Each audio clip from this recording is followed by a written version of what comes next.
लेकिन 14 तारीख के दिन जश्न मनाने तो हम आएंगे, आपकी गलियों में भी आएंगे, आपके मोहल्ले में भी आएंगे और इंशाअल्लाह अल्लाह ने चाहा तो आपके घर के सामने भी आएंगे। और हम चाहेंगे उस वक्त नाचने के लिए किसी बाहर के लोगों को बुलाने की जरूरत नहीं है। आपकी पार्टी का प्रमुख बड़ा प्यारा सा डांस करता है, बहुत अच्छा नाचता है तेजस्वी, कि डर और खौफ अगर तुम्हें किसी से है तो असदुद्दीन अवैसी से है। उसमें यह बात साबित होती है कि असदुद्दीन अवैसी साहब पिछले लगातार 15 दिनों से जो यहाँ पर डेरा डाले हुए हैं, हर एक को बड़ी परेशानी हो रही है।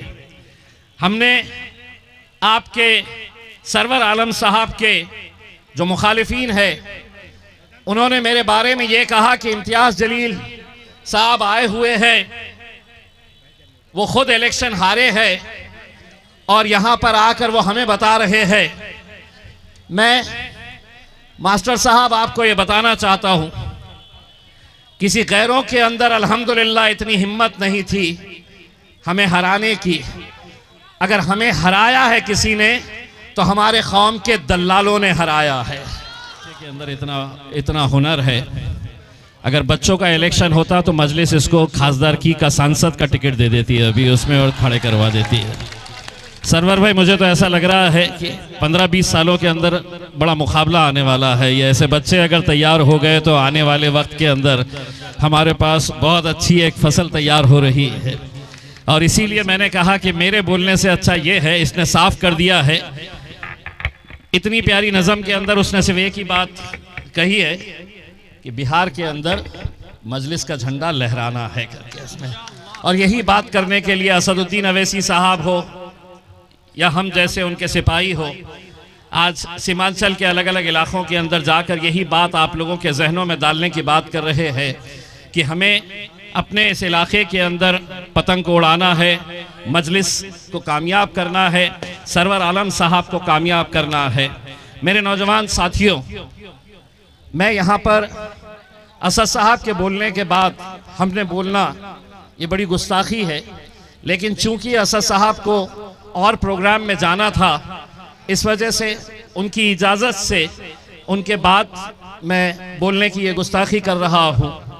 पिछले कुछ दिनों से हमने देखा है कि हर सियासी पार्टी जो आ रही है, हर सियासी पार्टी का बड़ा नेता जो आ रहा है, उन्हें ऐसा लग रहा है कि बिहार के अंदर और कोई दूसरा इलेक्शन लड़ ही नहीं रहा है। अगर लड़ रहा है तो सिर्फ असदुद्दीन अवैसी लड़ रहा है। इसीलिए जो आ रहा है हर एक के निशाने के ऊपर देखिएगा कि कौन है। भाजपा वाले आ रहे हैं बड़े नेता, तो वो असदुद्दीन अवैसी को, तेजस्वी यादव साहब आ रहे हैं तो वो निशाना किसे बना रहे हैं? असदुद्दीन अवैसी साहब को। कांग्रेस के नेता आ रहे हैं तो वो असदुद्दीन अवैसी को।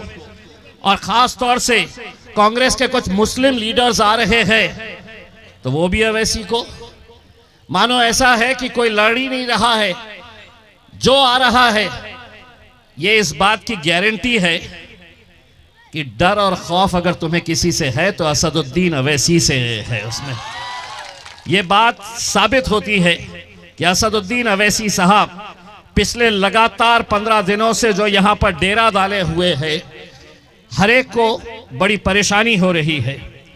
हमने आपके सरवर आलम साहब के जो मुखालिफिन है, उन्होंने मेरे बारे में ये कहा कि इम्तियाज जलील साहब आए हुए हैं, वो खुद इलेक्शन हारे हैं और यहाँ पर आकर वो हमें बता रहे हैं। मैं मास्टर साहब आपको ये बताना चाहता हूँ, किसी गैरों के अंदर अल्हम्दुलिल्लाह इतनी हिम्मत नहीं थी हमें हराने की। अगर हमें हराया है किसी ने तो हमारे कौम के दल्लालों ने हराया है।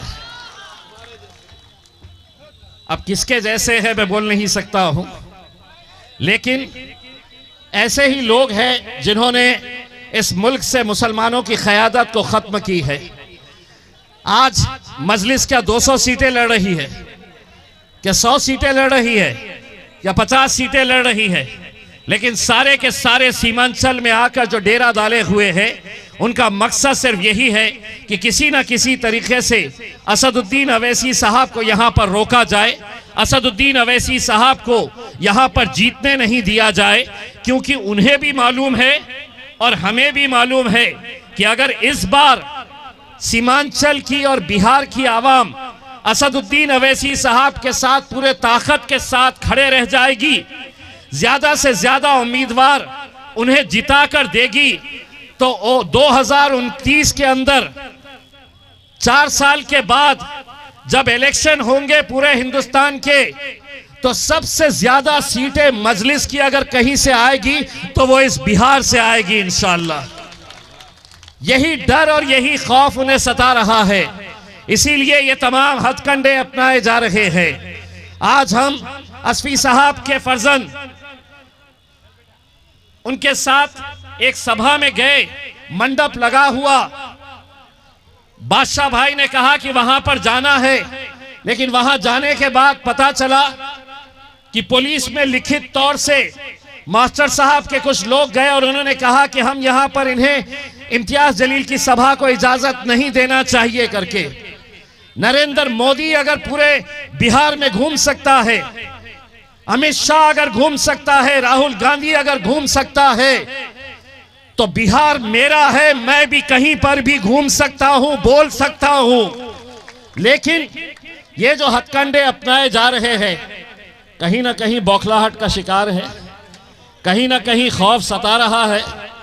तो मैंने भी बड़ा ज्यादा मुद्दा नहीं बनाया, मैंने कहा कि ठीक है, इलेक्शन 2 दिन के बाद हो जा रहा है, 11 तारीख के दिन इलेक्शन हो जाएगा, तुम हमारी जबान अभी कितना भी बंद कर लो, तुम ये बोल दो कि यहां नहीं आना, वहां नहीं आना, लेकिन 14 तारीख के दिन जश्न मनाने तो हम आएंगे, आपकी गलियों में भी आएंगे, आपके मोहल्ले में भी आएंगे, और इंशाअल्लाह अल्लाह ने चाहा तो आपके घर के सामने भी आएंगे।